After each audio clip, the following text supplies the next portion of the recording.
Welcome to Penrose Learning, where we make understanding easy. You start by preparing both ends, your earbuds and the Ps5.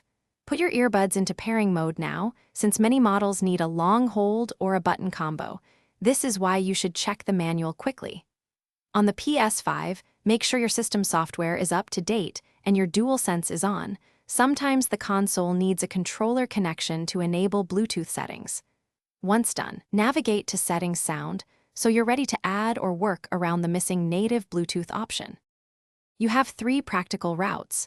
Pick the one matching your gear.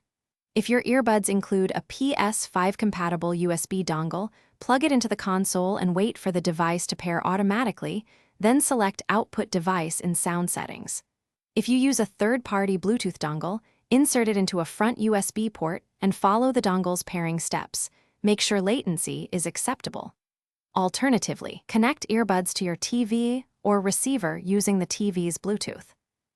You're close. Set the Ps5 output device to the dongle or TV receiver you're using and adjust master and chat volumes so game and party audio balance.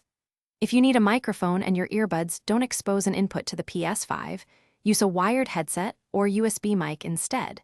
This is why many players keep a small USB headset handy. If audio drops or lags, reset the earbuds, unplug and reinsert the dongle, and power cycle the Ps5. That sequence clears most pairing and codec handshake issues.